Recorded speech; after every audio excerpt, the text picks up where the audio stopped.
Estamos en Radio Cristiandad, en la voz de la tradición católica, compartiendo estos especiales de Radio Cristiandad junto al Padre Juan Carlos Seriani. Último bloque de esta visita del Padre Seriani aquí a nuestros estudios en este mes de marzo del año del Señor 2002. Aclaremos, dijo el Vasco. El Chavo, por las dudas. Porque no vaya a ser cosa que después le pase algo, tenga que ir al tribunal a rendir cuenta y diga que yo lo chucié. Sí. Claro. ¿No? Ese es importante. No sería el primero, de todas maneras.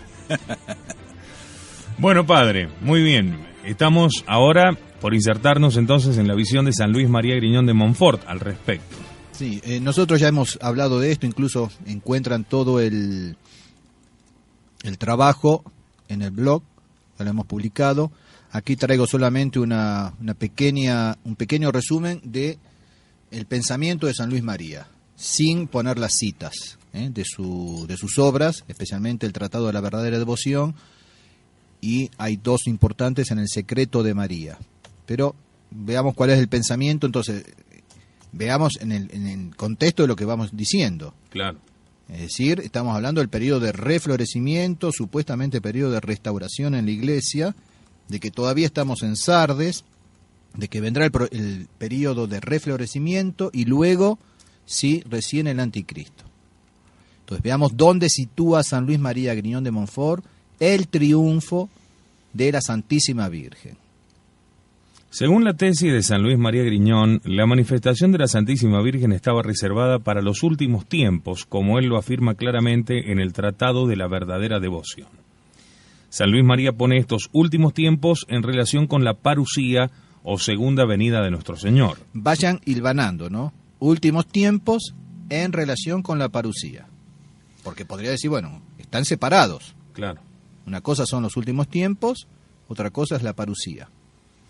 Estos últimos tiempos están relacionados por el santo con la plena manifestación de la Santísima Virgen y con el anticristo, y no con una época más remota.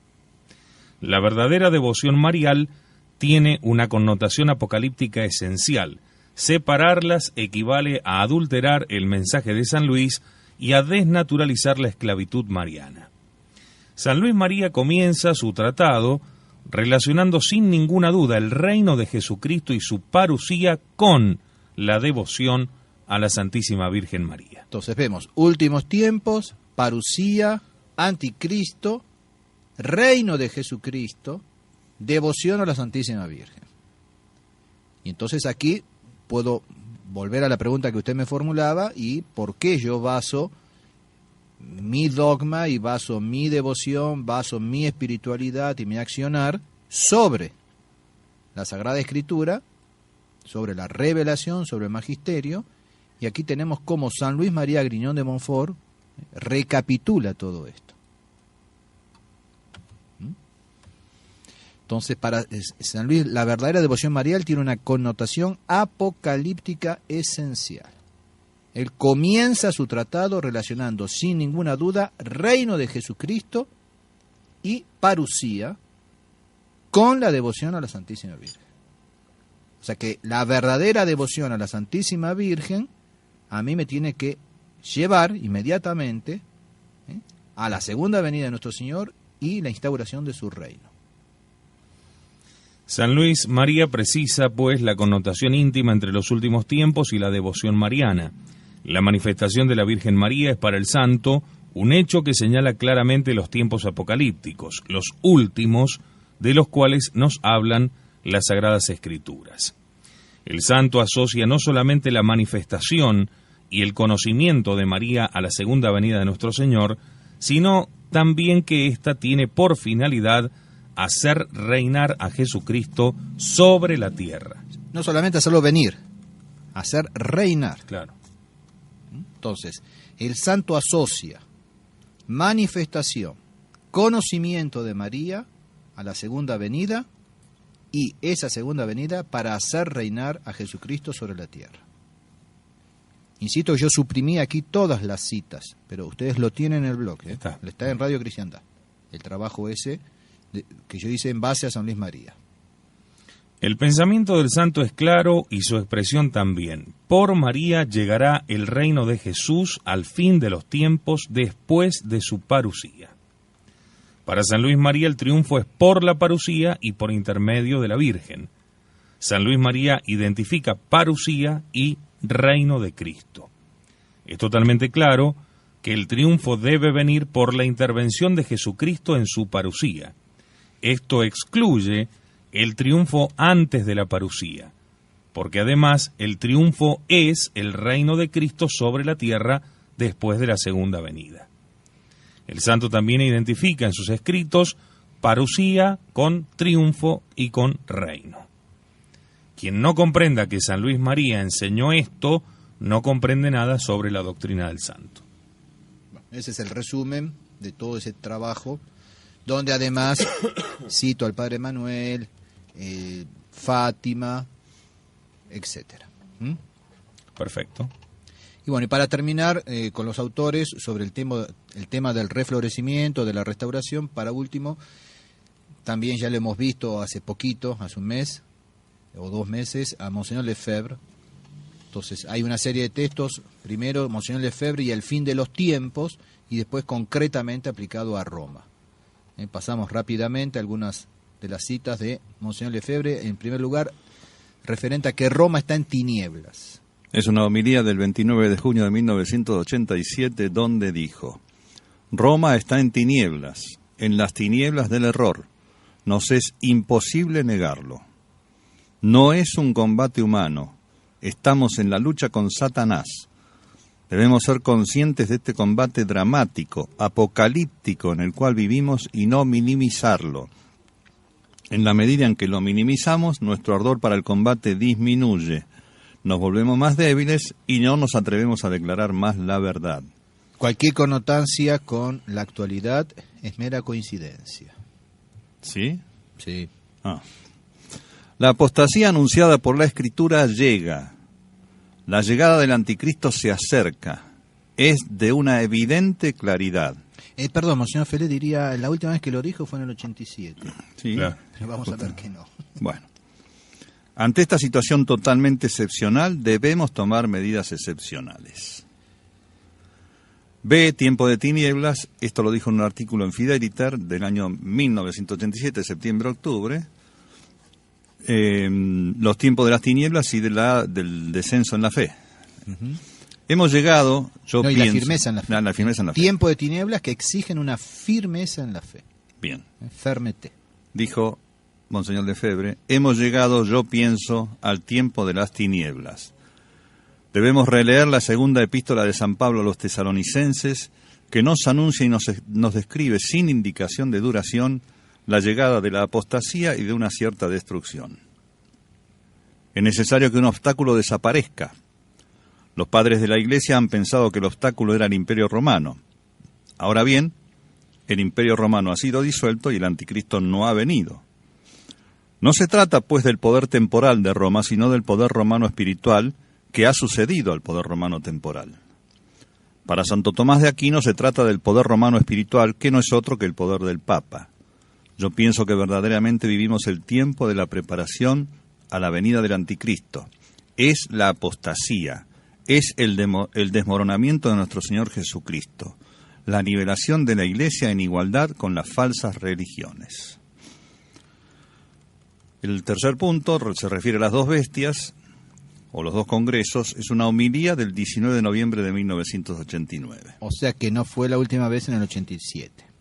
Bien. Y esta homilía es muy importante porque es para festejar los 60 años de sacerdocio de Monseñor Lefebvre. Muy bien.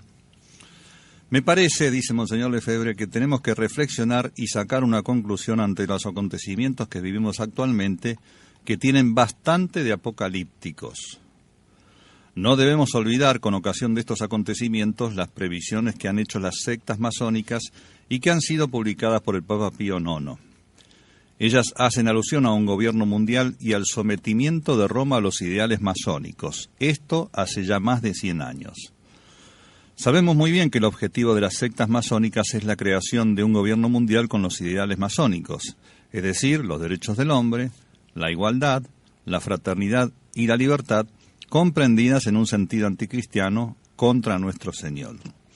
Esos ideales serían defendidos por un gobierno mundial que establecería una especie de socialismo para uso de todos los países y a continuación un congreso de las religiones que las abarcaría todas, incluida la católica, y que estaría al servicio del gobierno mundial como los ortodoxos rusos están al servicio del gobierno de los soviets.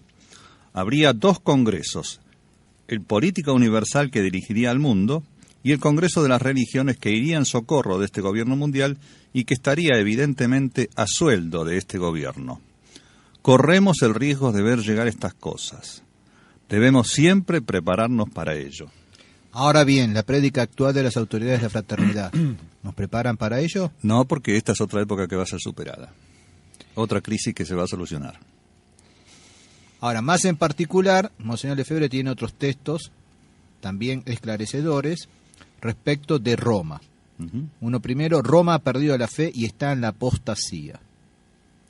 Conferencia en el Retiro Sacerdotal del 4 de septiembre de 1987, publicado en Le Sel de la Terre, número 31, en el invierno de 1999-2000. Yo digo, Roma ha perdido la fe, mis queridos amigos.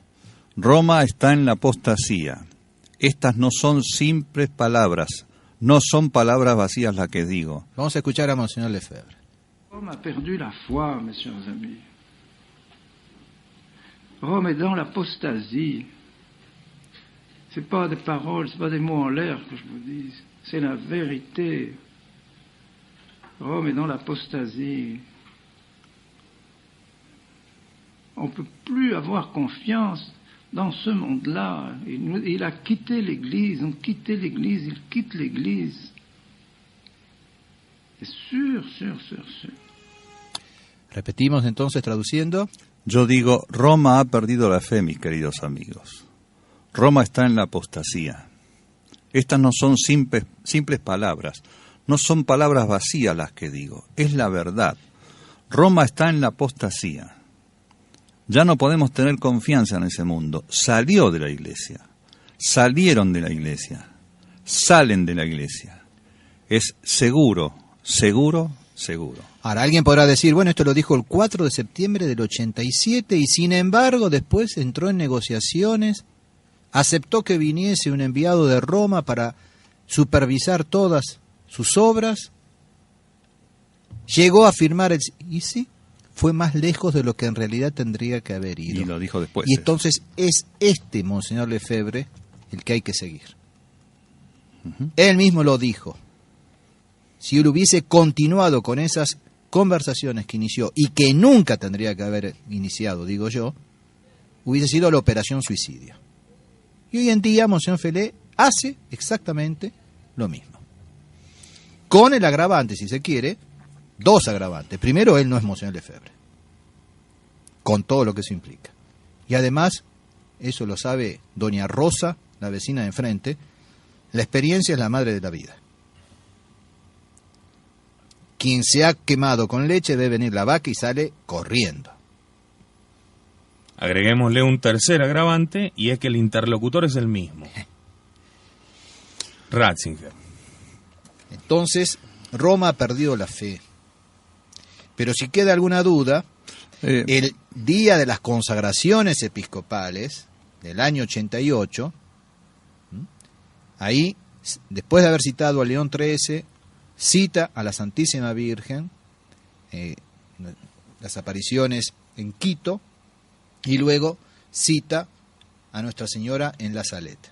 Escuchemos, leamos primero y después vamos a escuchar a Monseñor Lefebvre su propia voz. No sé si usted quería decir algo primero. No, estaba hablando del pasaje que escuchamos antes, sí. el tono de pena y de angustia con que habla Monseñor Lefebvre. Sí. Es notable. O sea, es alguien que tiene encarnado eso. Está angustiado. Bien, en la homilía del 30 de junio de 1988 dijo: León XIII, en una visión profética que tuvo, dijo que un día la sede de Pedro sería la sede de la iniquidad. Lo dijo en uno de sus exorcismos, en el exorcismo de León XIII. ¿Es hoy? ¿Mañana? No sé. En todo caso ha sido anunciado. La iniquidad puede ser sencillamente el error. El error es una iniquidad. No profesar ya la fe de siempre, no profesar ya la fe católica es un grave error. Si hay una gran iniquidad es precisamente esa. No solamente el Papa León XIII ha profetizado estas cosas, sino Nuestra Señora. Ustedes conocen las apariciones de la Salet, donde Nuestra Señora dijo que Roma perderá la fe, que habrá un eclipse en Roma. Eclipse. Adviertan lo que eso puede significar viniendo de parte de la Santísima Virgen. Escuchemos a Monseñor Lefebvre. Et puis enfin, vous connaissez bien les apparitions de la Salette, où Notre-Dame dit que Rome perdra la foi, qu'il y aura une éclipse à Rome. Y después, Monseñor, después de haber hecho referencia a la Salette, viene y termina con el secreto de Fátima. Y finalmente el secreto de Fátima, más cercano a nosotros. Sin duda que el tercer secreto de Fátima debía hacer alusión a estas tinieblas que han invadido Roma. Estas tinieblas que invaden el mundo desde el concilio. Estos son hechos sobre los que, me parece, podemos también apoyarnos. Fíjense, son hechos. Uh-huh. No son dichos, son hechos, sobre los que, me parece, podemos también apoyarnos.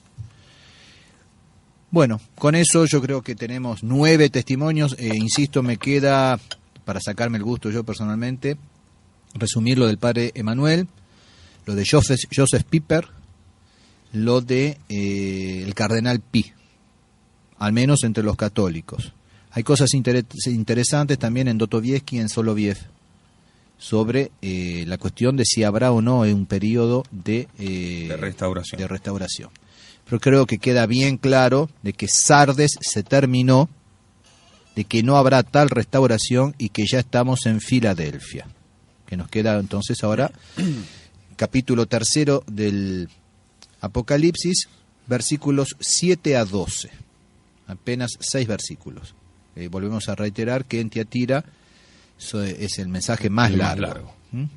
Filadelfia entonces dice, escríbele al ángel de Filadelfia. Esto dice el santo, el veraz, el que tiene la llave de David, el que abre y nadie puede cerrar, que cierra y nadie puede abrir. Conozco tus obras. He aquí que he abierto ante ti una puerta abierta que nadie puede cerrar. Es una redundancia como que veíamos ayer, Moriré dentro del hebraísmo. Sí. Porque no obstante tu debilidad has guardado mi palabra y no has negado mi nombre. He aquí que te voy a entregar a algunos de la sinagoga de Satanás, de los que se proclaman judíos y no lo son, sino que mienten. Yo haré que vayan a postrarse delante de tus pies, para que sepan que yo te he amado. Por cuanto has guardado las palabras de la paciencia mía. Ahí yo pongo otras traducciones. Por cuanto has guardado la palabra de la paciencia mía, o has guardado mi consigna de paciencia, o has guardado la paciente esperanza en la venida de Cristo, o has guardado la consigna de mi paciencia. Son otras versiones, otras traducciones que hay. Después vamos a volver sobre esto cuando hagamos el exégesis, pero quise intercalarlas ahí entre corchetes, en más chiquito y en negrita. Cada uno tome lo que quiera. Bien. Entonces, por cuanto has guardado la palabra de la paciencia mía, también yo te guardaré de la hora de la prueba, esa hora que ha de venir sobre el mundo entero para probar a los habitantes de la tierra. Vengo pronto, guarda con firmeza lo que tienes para que nadie te arrebate la corona. Del vencedor haré una columna en el templo de mi Dios, del cual no saldrá jamás. Y sobre él escribiré el nombre de mi Dios y el nombre de la ciudad de mi Dios, la nueva Jerusalén, que baja del cielo, enviada por mi Dios, y mi nombre nuevo. Quien tiene oídos, escuche lo que el Espíritu dice a las iglesias. Con eso solo que acabamos de leer al final, quien tiene oídos, escuche. Porque del vencedor haré una columna en el templo de mi Dios. Del vencedor en esta iglesia, en esta etapa, en este período. Y ese vencedor en este período pasará entonces a constituir, como decíamos siempre, el pequeño rebaño y los fundamentos de la próxima iglesia, que es la de la Odisea. Pero entonces el triunfo no es en la Odisea. En la Odisea es el gozo del triunfo. Pero al vencedor, por cuanto has guardado la palabra de la paciencia mía, yo te guardaré de la hora de la prueba, esa hora que ha de venir sobre el mundo. Y al vencedor, entonces, la prueba no es en la Odisea, es ya en Filadelfia. Eso solo ya nos tendría que aclarar. Entonces, cuando leamos esto y meditemos, el mensaje está dirigido a nosotros. Es decir, al periodo de la Iglesia que comenzó con la Revolución Francesa. Entonces, así como cuando se le preguntó a San Pío X qué nombre quería llevar al ser elegido papa, dijo Pío, porque son los papas que más han sufrido últimamente. Hablando de un Pío VI, un Pío VII, Pío VIII, Pío IX, quiero llevar ese nombre. Entonces comienzan el periodo de los grandes mártires, de los preludios del Anticristo, que serán los más grandes mártires de toda la historia de la Iglesia. O sea, el pequeño resto es la reliquia de la Iglesia de Filadelfia, que después queda en la Iglesia de la Odisea a pleno. Bueno, veamos un poco las interpretaciones que hay sobre esto. Según San Victorino, Filadelfia representa la humildad de la Iglesia en el siglo y firme fe en las Escrituras. Según San Alberto Magno, la abierta maldad de los cristianos, el tiempo del anticristo y la conversión de los judíos. Para el padre Castellani, la Iglesia de la Parusía, quizás esta misma época de la era atómica. Todo esto lo hemos visto el mes pasado en la introducción general. Lo que caracteriza a la carta de Filadelfia, que significa amor a los hermanos, son dos cosas bien claras y graves: la conversión de los judíos y la inminencia de la tentación mundial. Al final de ella se halla la frase típica «vengo pronto» y la mención de la Nueva Jerusalén, que es el final del Apocalipsis. Esto dice el que es. Jesucristo invoca aquí no solamente su conocimiento y veracidad de profeta, sino también su poder discriminatorio. Goza del poder supremo. Pedro es su vicario. Esta expresión reviste sentido mesiánico y está tomada de Isaías 22:22. Jesucristo nos es presentado ejerciendo las funciones de primer ministro en el reino de Dios, tiene el poder y la autoridad suprema para admitir o excluir a cualquiera de la nueva ciudad de David y de la nueva Jerusalén. En Filadelfia se adoraba al dios de las puertas, Jano, que tenía una llave en sus manos. San Juan alude a ese ídolo diciendo: solo Cristo tiene la llave para abrir y cerrar la puerta del reino.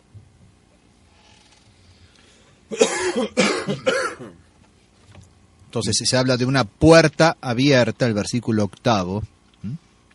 San Pablo usa la expresión puerta abierta para indicar el apostolado y la posibilidad de conversiones. Por ejemplo, 1 Corintios 16:9, 2 Corintios 2:12, Epístola a los Colosenses 4:3.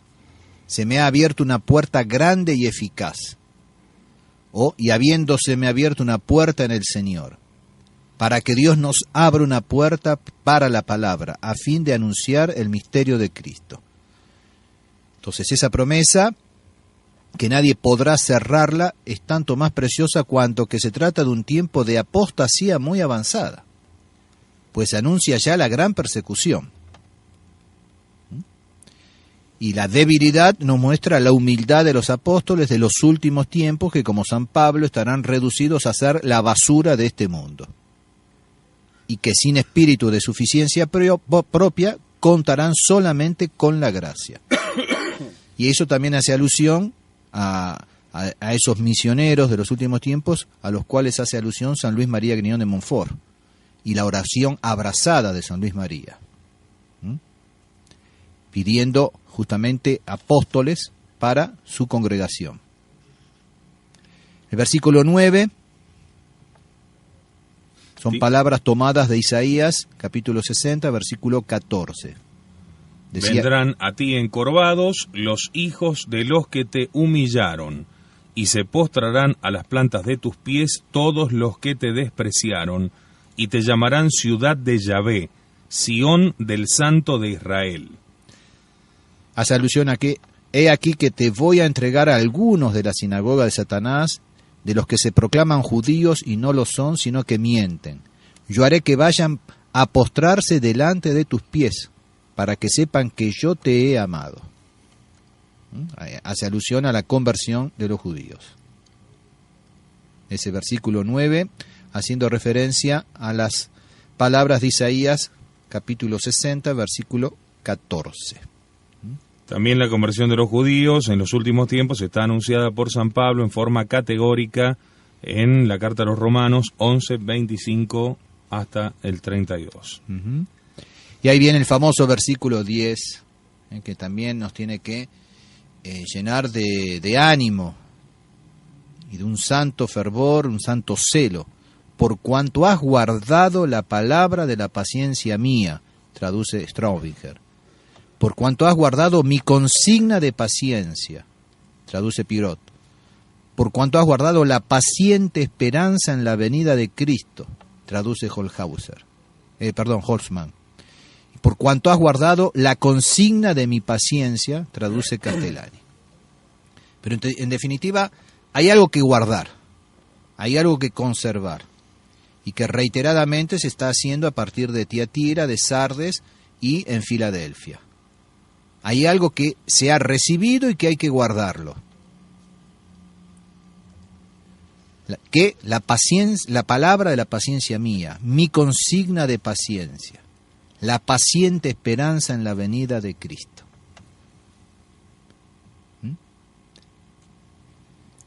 Que es para esta iglesia, no es para la otra. Pues si no, el mensaje estaría en la otra. Si Cristo viene en la Odisea, ¿para qué poner aquí cuando todavía faltan 2 versículos muy importantes? Este versículo abre las perspectivas de la vasta persecución de la cual va a tratar el capítulo 13 del Apocalipsis. Y a diferencia de la tentación de 10 días de la segunda iglesia, esta es universal. Recordemos que los 10 días correspondían a las 10 persecuciones. A las 10 persecuciones de los emperadores. Y que en muchos casos fueron locales, no fueron en todo el Imperio Romano. Claro. Ni en todo el mundo tampoco. Según Straubinger, la de Filadelfia precede a la última iglesia, en la cual se consumará el misterio del mal con el anticristo. Este periodo es semejante al nuestro y a él se refieren las grandes promesas hechas a los que guardan la palabra de Dios en medio del olvido general de ella. El vencedor será así revestido de blancas vestiduras, y no borraré su nombre del libro de la vida, sino que confesaré su nombre delante de mi Padre y de sus ángeles. Cabe aclarar por las dudas, sobre todo para el que escucha y no lee, según Straubinger, la de Filadelfia precede a la última iglesia, en la cual se consumará, no es en la última iglesia, sino en la de Filadelfia. Claro. O sea, en la iglesia de Filadelfia se consumará el misterio del mal con el anticristo. No es que la iglesia de Filadelfia preceda a la última iglesia, en la cual se va a consumar. ¿Qué? No es lo mismo, ¿no? No es lo mismo. La coma cambia todo el sentido. Pronto vengo, guarda firmemente lo que tienes para que nadie te arrebate la corona. Hay que recordar. Pronto vengo. Pronto vengo. Guarda firmemente lo que tienes. Una nueva exhortación a guardar la tradición. Pero aquí además le agrega una consecuencia. Para que nadie te arrebate la corona. Es decir, que si no tienes lo que tienes que tener, perderás. No entrarás al reino. Incluso lo que tienes te será quitado. Incluso lo que tienes te será quitado. Entonces, no confiemos tanto en lo que tenemos. Vengo pronto. La palabra que abre y cierra el Apocalipsis. Mantén lo que tienes. Otra vez, la consigna del tradicionalismo. No es tiempo ya de progreso, cambio o evolución. Es importante también de notar que no hay reproches para esta iglesia. ¿Por qué? Ya lo hemos dicho para la segunda iglesia. porque ya en sí mismo ya tiene su está peso, la su persecución. castigo, claro. No, castigo no, es la persecución. La persecución. Ya es bastante. No hay reproche para esta iglesia. Del vencedor haré una columna en el templo de mi Dios, del cual no saldrá más. Esto es lo mismo que sostener la verdadera fe en los tiempos de apostasía, tal como se puede ver en San Mateo 24:24, San Lucas 18:8, Segunda Tesalonicenses 2:3. El padre Castellani concluye así: me parece que la alusión a la parusía cercana está aquí, y que no cabe otra alguna. Nuestra prodigiosa era atómica parece ser la última del ciclo histórico. Lo malo es que no sabemos cuánto durará. Los judíos se han reunido en una pequeña nación, parte de ellos, pero no parecen por ahora muy cercanos a la conversión en masa, ni mucho menos. Que los últimos tiempos estén ligados con la famosa energía nuclear o uránica, fuego del cielo, parece claro, y lo vemos en las visiones 15 y 17. Sin embargo, notemos que muchos ven en Filadelfia la iglesia anterior al período parusíaco. Bilot y sus discípulos, por ejemplo. San Alberto Magno, empero, la ve en el tiempo del anticristo. En esta interpretación, la sexta iglesia, Filadelfia, no es sino el final de este ciclo humano, y la séptima iglesia, el comienzo de otro ciclo o edad de oro.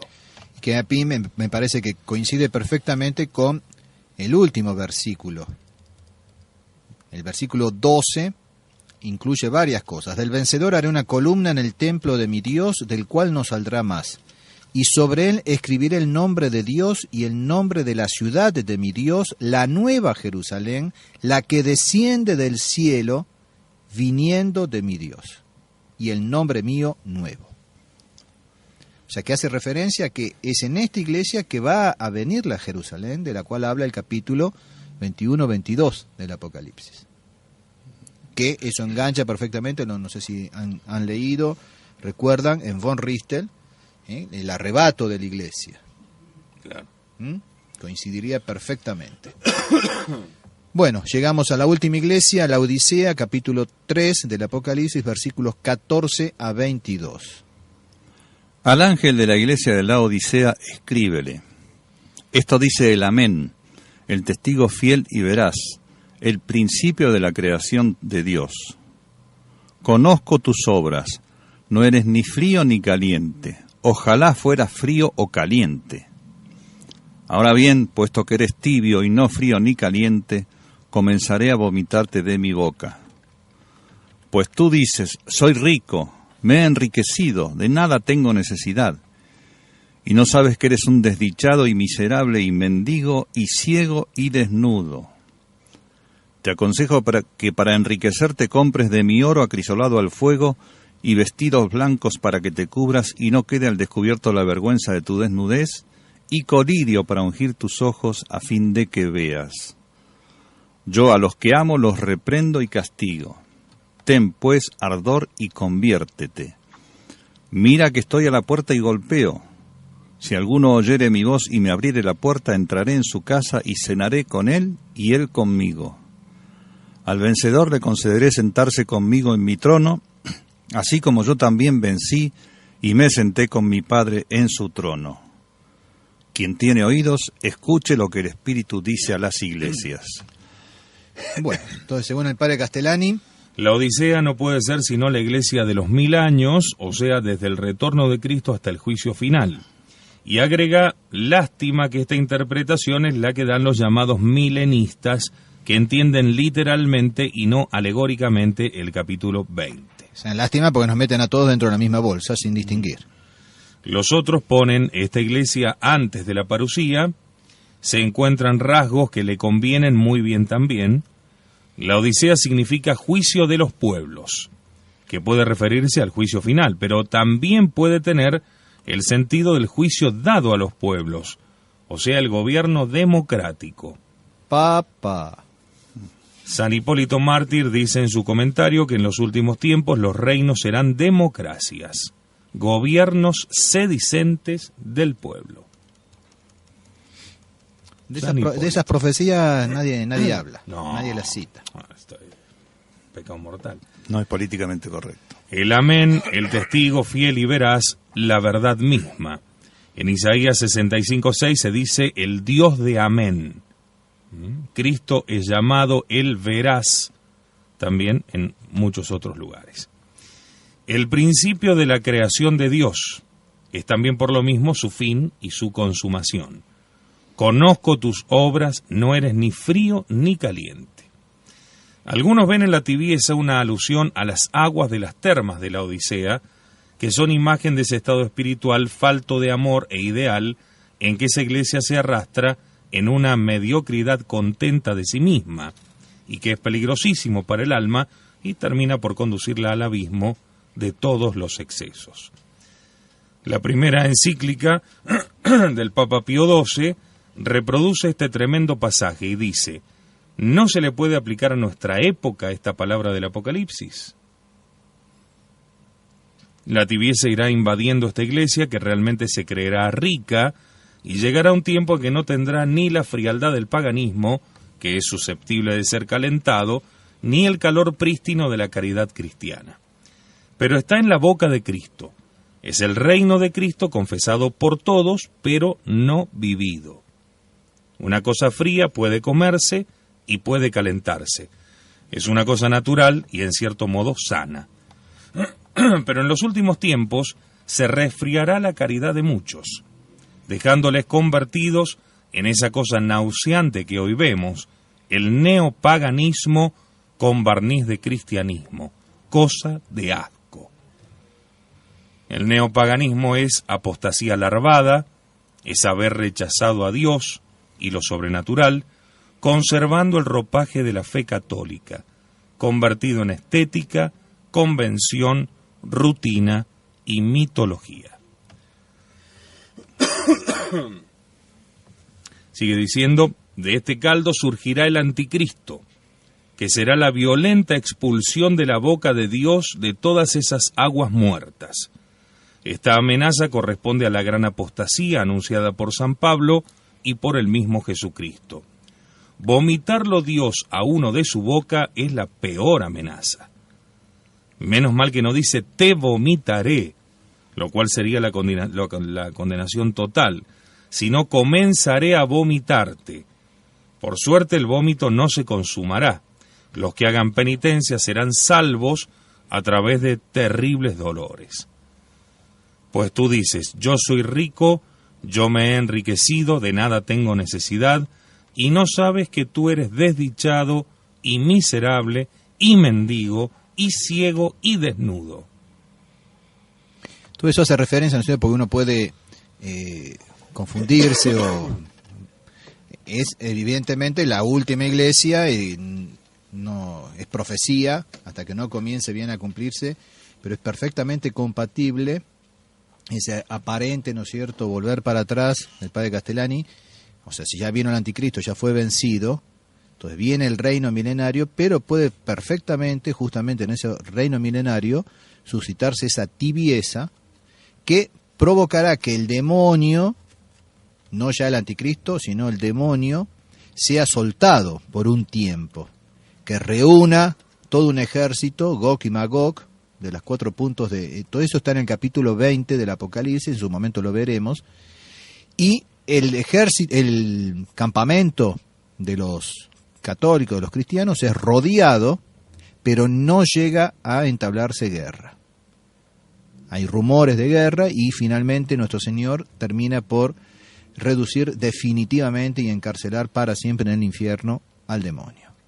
Pero esa última iglesia también nos da, y ese capítulo 20 del Apocalipsis, después del reino milenario, nos da a entender que habrá un tiempo de paz, habrá un tiempo de prosperidad, pero habrá una cierta relajación a punto tal que nuestro Señor estaría por vomitar a sus justos, ¿no es cierto?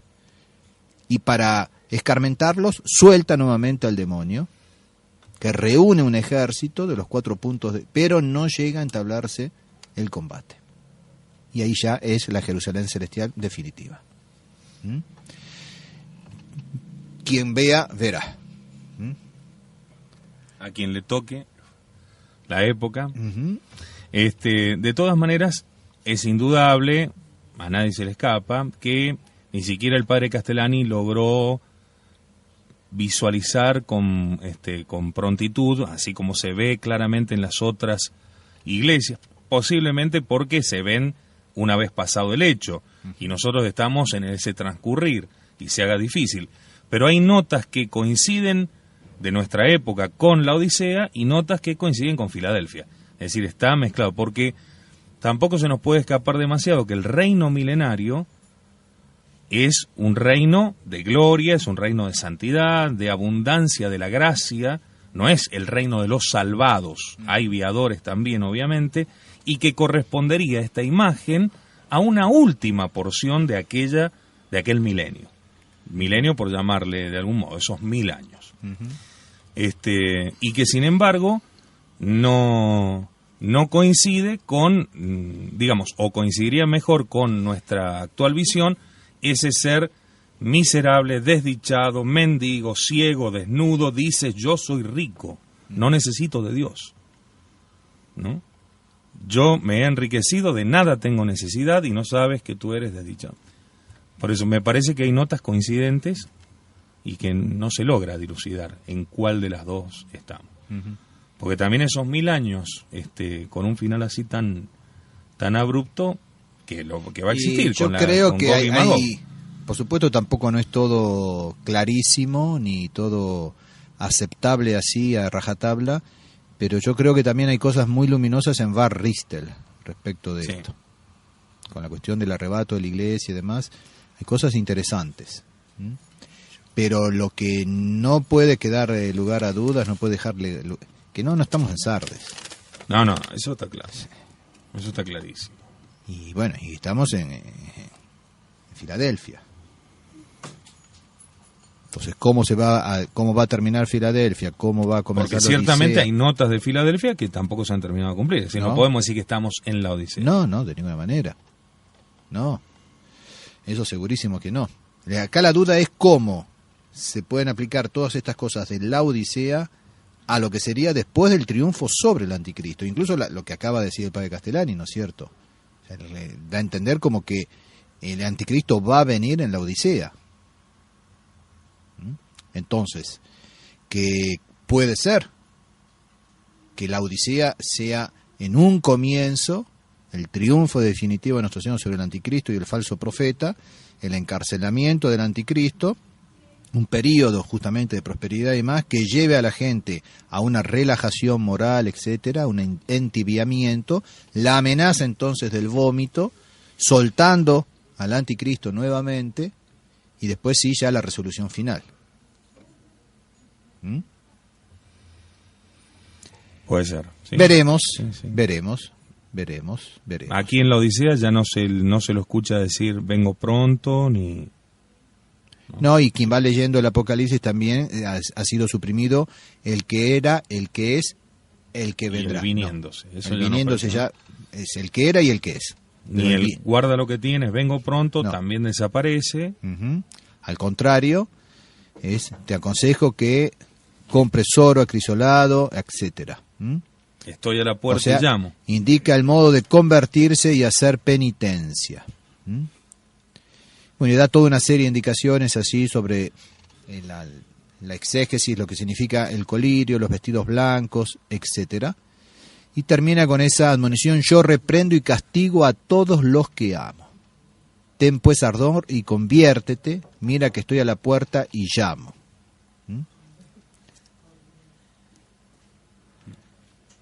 Y otra vez la mención de la venida, estoy a la puerta y llamo, que ya es presencia, estoy a la puerta. Claro. La mención a la venida ya es presencia, estoy a la puerta. No es vengo pronto, no, estoy a la puerta. Y si alguno oyere mi voz, etcétera, entrará, cenará conmigo, al vencedor le haré sentar conmigo en mi trono, así como yo vencí, me senté en el trono de mi Padre. Cristo promete aquí lo definitivo, la cena. El último acto del día, su propio trono, que está también en el Evangelio, de las parábolas del festín, etcétera. Bueno, con eso terminamos la primera visión, la de las 7 cartas. Si quieres vemos rapidísimamente. Ahí yo intercalé, para entender bien, la división del Apocalipsis. Pasamos ahora, es interesante tener eso con el cuadro aquel que ustedes han puesto en PDF, ¿no es cierto? ¿Está el mes pasado? Sí. O sea, el esquema el plan. El plancito con las llaves. Con reiteradamente las divisiones en 7. Entonces los 7 sellos, las 7 trompetas, los 7 cuadros, las 7 copas, 7 visiones para reconfortar y dar ánimo.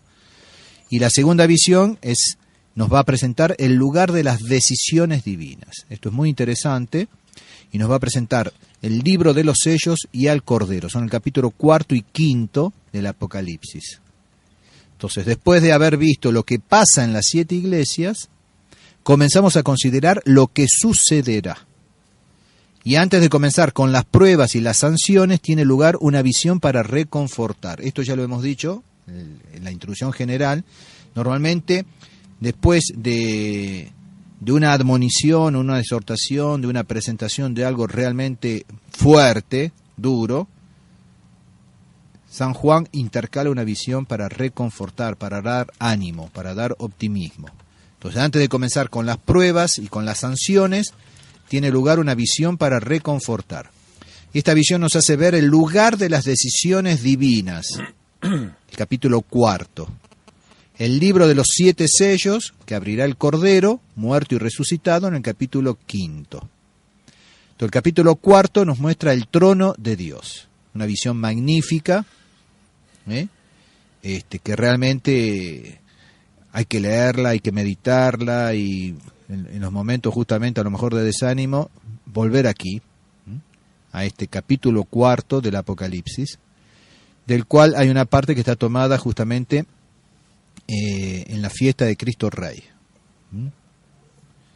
Entonces dice, después de esto tuve una visión.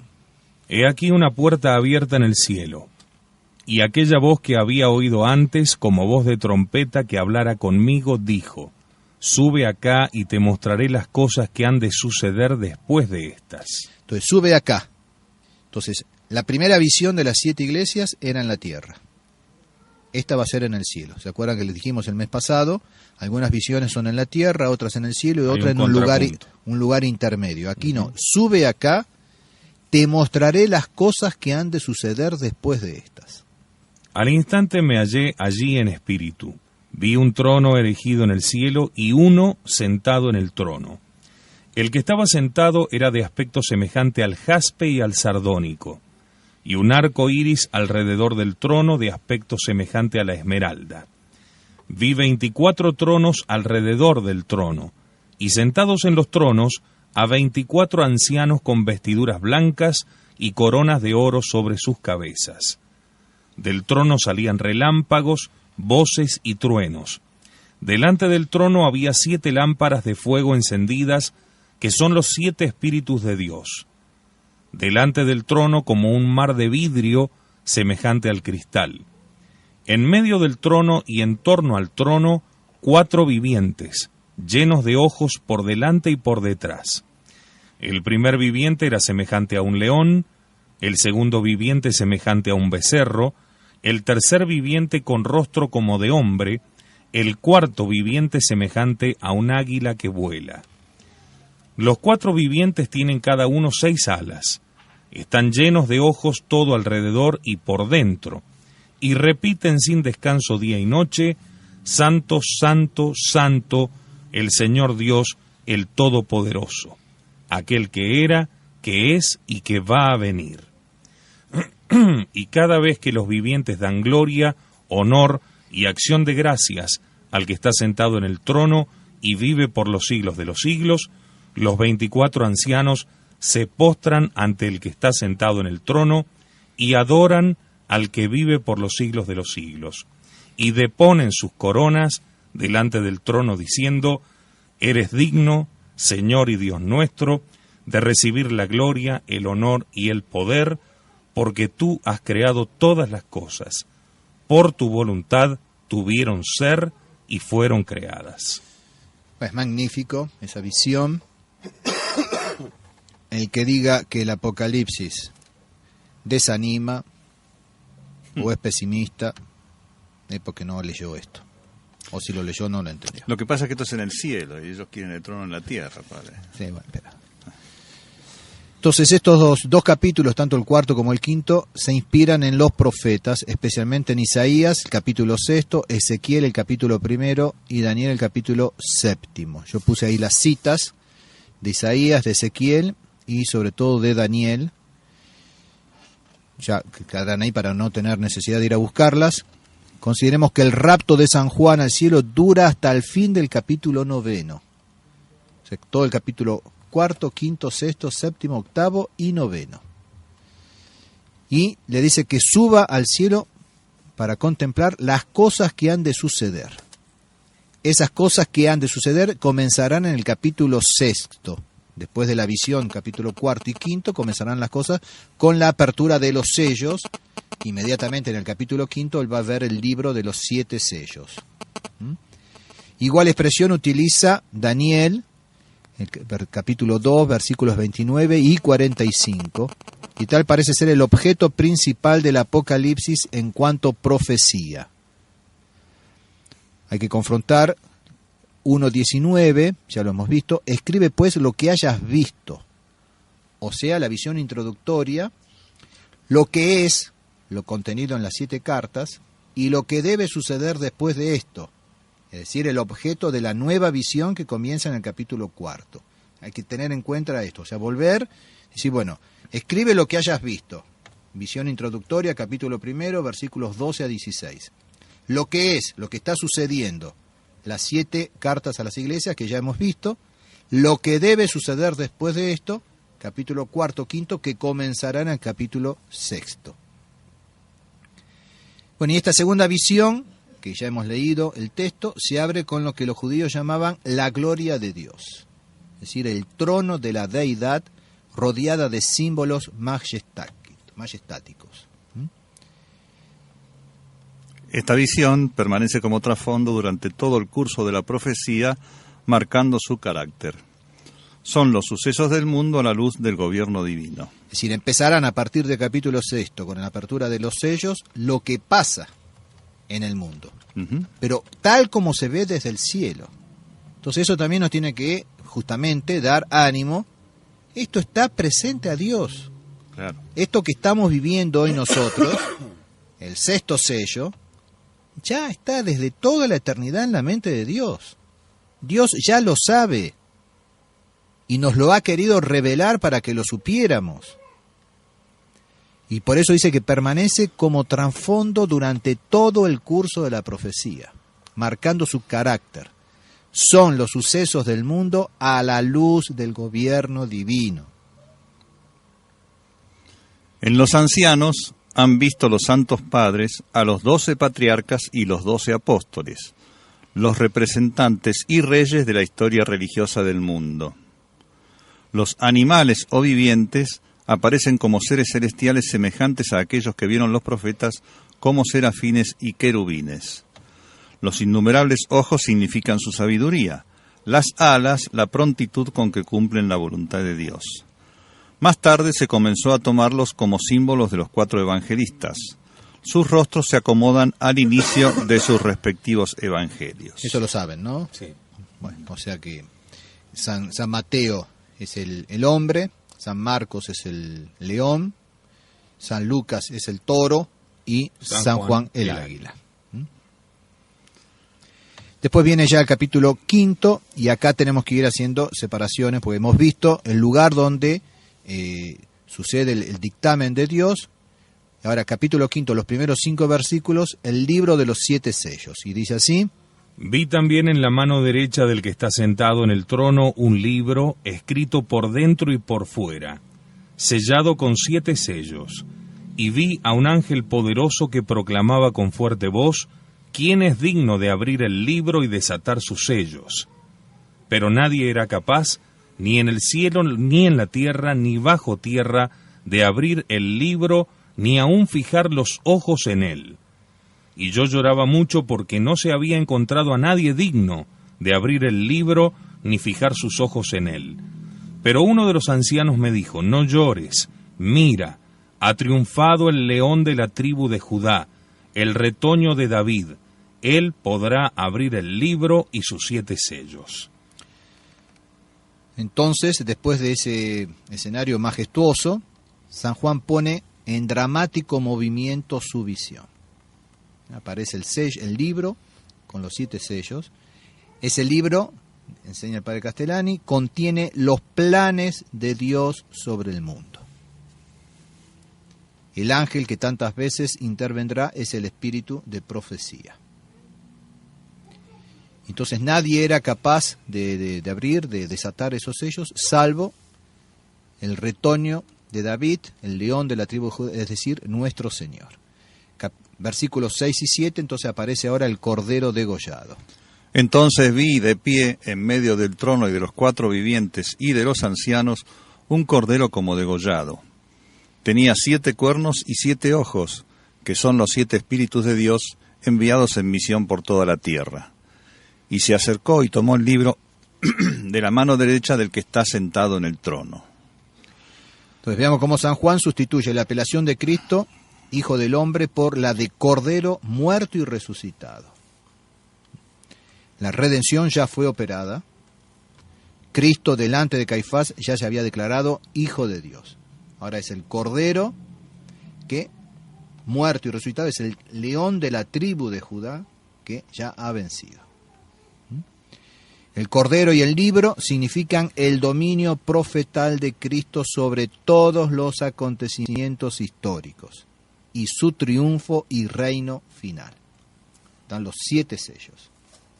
Ya lo verán después, el mes próximo, si Dios quiere, la visión esta de los 7 sellos. Y los 7 cuernos son símbolo del poder perfecto, los ojos de la total sabiduría, es decir, la plenitud del poder y de la sabiduría. Si a eso le agregamos bondad, o sea, Cristo tiene el poder de la sabiduría, sabe todo, Él puede todo, y como tiene también la suma bondad, es la bondad, también quiere hacer el bien. Y eso está representado en ese Cordero, plenitud de poder y de sabiduría. Y ahora vienen esos versículos 8 a 14, el capítulo 5, magnífico. También ya hemos asistido a esa escena latréutica, ¿no es cierto?, de adoración en el cielo, de fundamentalmente Dios Padre, aunque están implicados el Espíritu Santo y el Hijo, en esa visión del capítulo 4, y ahora vemos sobre todo la adoración del Cordero, y aquí también una vez más la referencia a Cristo Rey. Cuando lo tomó, los 4 vivientes y los 24 ancianos se postraron delante del Cordero. Tenía cada uno una cítara y copas de oro llenas de perfumes, que son las oraciones de los santos. Y cantaban un cántico nuevo diciendo, «Eres digno de tomar el libro y abrir sus sellos, porque fuiste inmolado y compraste para Dios con tu sangre hombres de toda tribu, lengua, pueblo y nación. Y has hecho de ellos, para nuestro Dios, un reino de sacerdotes, y reinarán sobre la tierra». Y en la visión oí la voz de una multitud de ángeles alrededor del trono, de los vivientes y de los ancianos. Su número era miríadas de miríadas y millares de millares, y decían con fuerte voz, «Digno es el Cordero que fue inmolado de recibir el poder, la riqueza, la sabiduría, la fuerza, el honor, la gloria y la alabanza». Ese es el introito de la misa de Cristo Rey. Y toda criatura del cielo, de la tierra, de debajo de la tierra y del mar, y todo lo que hay en ellos, oí que respondían, al que está sentado en el trono y al Cordero, alabanza, honor, gloria y el imperio por los siglos de los siglos. Y los 4 vivientes decían amén, y los ancianos se postraron para adorar. Entonces, cuando asistamos a nuestras pobres ceremonias litúrgicas, cada vez más pobres en la tierra, Por más que estén revestidas de magnificencia y fuesen en una catedral y con toda la pompa de la liturgia romana, no dejan de ser pobres. Bueno, esta es la liturgia a la cual estamos invitados a participar un día.